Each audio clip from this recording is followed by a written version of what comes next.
Students, work from home online classes from St. Angel's Public School, Bagpat. Students, in the last part, we read that Charlie reached in 1894, where he was trying to take the 2 tickets for the Glazebirg Ilion, but his currency doesn't match with the time of 1894. So he came back again and he drew all his collected money from the bank and purchased the old kind of currency from the coin market. Now what happened next? Come to this part. But I have never again found the corridor that leads to the 3rd level at Grand Central Station. तो पहली बार जब वो वापस वहाँ से ticket नहीं खरीद पाता है, क्योंकि वहाँ से करेंसी उसकी उस समय जो 1894 में करेंसी थी उससे मैच नहीं करती है। जब वो वापस आ जाता है तो वो पुरानी करेंसी खरीदता है अपने बैंक से पैसे निकाल कर, लेकिन अगली बार उसे वापस वो कॉरिडोर और वो रास्ता उस 3rd लेवल पर जाने के लिए कभी भी उसे नहीं मिलता। Although I have tried often enough, हालांकि उसने कई बार वहाँ जाकर ट्राई किया लेकिन उसको वो रास्ता फाइनली नहीं मिलता। Luisa was pretty worried when I told her all this. Luisa the wife of Charlie, तो वो काफ़ी परेशान होती है जब इन सब बातों को जानती है।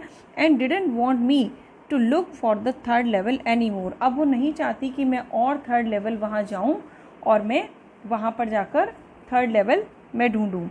And after a while I stopped, और कुछ टाइम बाद मैंने भी वहाँ जाना बंद कर दिया। I went back to my stamps, मैं वापस अपनी स्टैम्प कलेक्शन के अंदर लग गया। But now we were both looking every weekend, लेकिन अब हम क्या करते थे, हर वीकेंड पे हम दोनों जाते थे उसे ढूंढने के लिए। Because now we have proof that the 3rd level is still there, क्योंकि अब हमारे पास इस बात का प्रमाण था, इस बात का प्रूफ था कि 3rd लेवल है वहाँ पर। My friend Sam vernier disappeared means vanished, मेरा दोस्त जो था सैम वेनियर अब वो गायब हो चुका था। नोबडी न्यू वेयर, कोई नहीं जानता कहाँ। But I sort of suspected because Sam's city boy and I used to tell him about Galesburg, हालांकि किसी को नहीं पता थी कि कहाँ था, लेकिन मुझे फिर भी डाउट था कि वो कहाँ हो सकता है। Because Sam's a city boy, Sam कहाँ पर, एक शहर में रहने वाला लड़का था। And I used to tell him about Galesburg, और मैं उसे अक्सर ग्लेसबर्ग के बारे में बताता था। Students, mark the difficult word here. Disappeared means vanished. No, और मैं उसे अक्सर ग्लेसबर्ग के बारे में बताता था। I went to school there, मैं वहाँ स्कूल में गया था। And he always said he like the sound of the place, और वो हमेशा मेरी बात सुनने के बाद यही कहता था कि उसे इस तरीके की जगह पसंद है। And that is where he is all right in 1894, और इसलिए वो वहाँ पर हो सकता है, कहाँ पर, 1894 में। Because one night fussing with my stamp collection I found, क्योंकि एक दिन रात को जब मैं अपने टिकट कलेक्शन के अंदर मतलब लगा हुआ था, fussing means worrying about things that are not very important, उन चीज़ों के लिए परेशान होना, चिंतित होना जो बहुत ज़्यादा मायने नहीं रखती हैं। Well, do you know what a first cover is? अच्छा, क्या आप जानते हैं कि फर्स्ट कवर क्या है?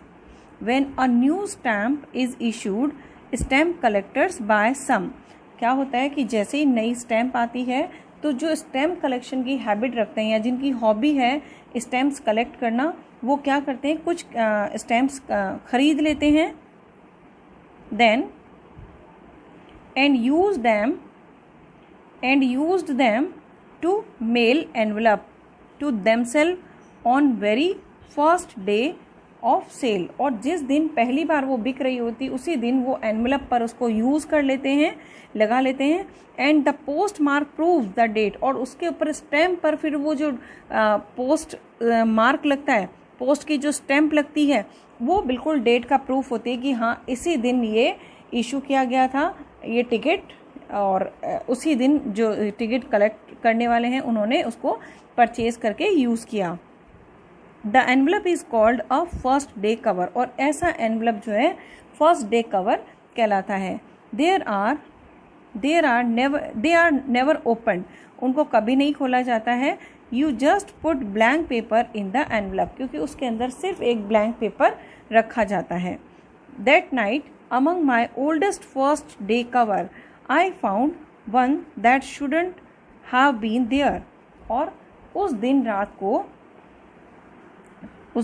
को मैं अपने पुराने फर्स्ट डे ओल्ड कवर्स जो थे वो देख रहा था, और तब मैंने I found one that shouldn't have been there, तब मैंने पाया कि एक वहाँ पर उसमें से नहीं था।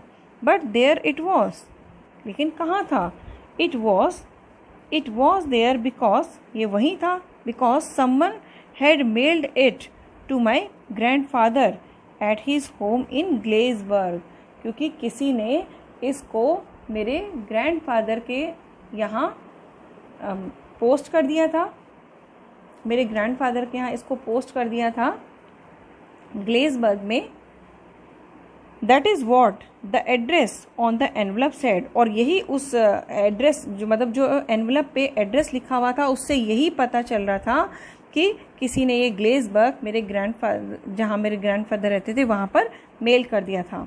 And it had been there since July 18, 1894, the postmark showed that, और ये तब से वहाँ पर था।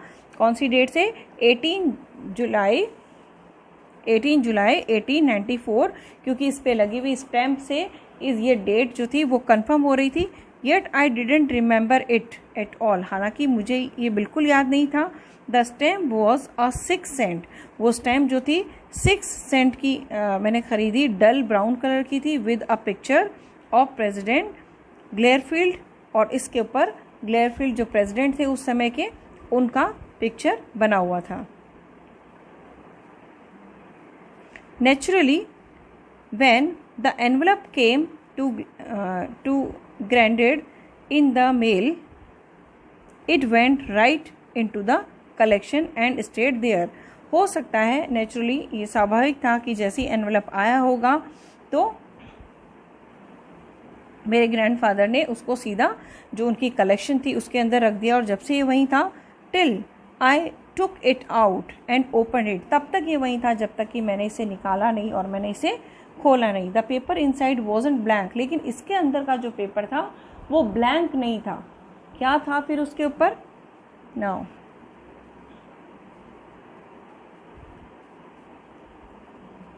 this is the matter written in the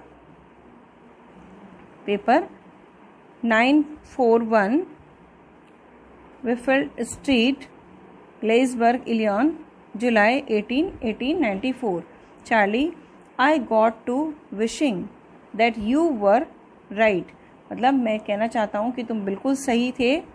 Then I got to believing you were right. और अब मैं मान गया हूँ कि मैं तुम्हारी बात पर यकीन करता हूँ। And Charlie, it is true, ये बिल्कुल सच है। I found the 3rd level, मैंने वो 3rd लेवल पा लिया है। I have been here 2 weeks and right now down the street at the Dells someone is playing a piano and they are all out on the front porch singing Nelly home.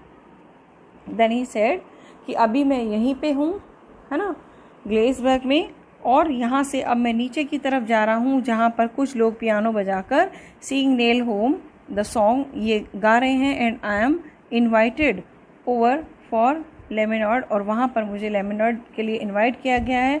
Come back Charlie and Luisa, keep looking till you find the 3rd level, it is worth it, believe me. और आप दोनों, तुम और Luisa 3rd level ढूंढते रहो जब तक कि तुम्हें 3rd लेवल नहीं मिलता। तो ये मैसेज जो है पूरा उसको उस लेटर के अंदर मिलता है। Now the note is signed Sam, और इसमें सिग्नेचर किसके किए हुए हैं? Sam K. At the stamp and coin store I go to I found that Sam bought $800 worth of old style currency. और जब मैंने पता किया तो मैंने पाया कि सैम ने भी $800 जो थे वो पूरे निकाले, जो कि पुरानी करेंसी उसने परचेज की. That ought to set him up in the nice little hay, feed and grain business. और इससे इतना पैसा काफ़ी था उसका वहाँ सेटल होने के लिए जहाँ पर वो कुछ लिटिल है फीड एंड ग्रेन बिजनेस, मतलब अपने ग्रेन का बिजनेस और जो एनिमल्स के लिए चारा वगैरह वो वहाँ पे अरेंज कर सकता है, इस बिजनेस को चला सकता है. He always said that is what he really wished he could do, and he certainly can't go back to his old business. और अब वो उस पुराने अपने बिजनेस पर कभी भी नहीं जाना चाहेगा. नॉट इन ग्लेसबर्ग इलियन, यहाँ तक कि ग्लेसबर्ग इलियन में भी नहीं. इन 1894 हिज ओल्ड बिजनेस, उसका पुराना काम. Why? Sam was my psychiatrist. और क्यों? सैम मेरा दोस्त, psychiatrist friend. Students, mark the chapter here. In this way we have completed the chapter. Do all the difficult word in your fair copy and the related assignment also.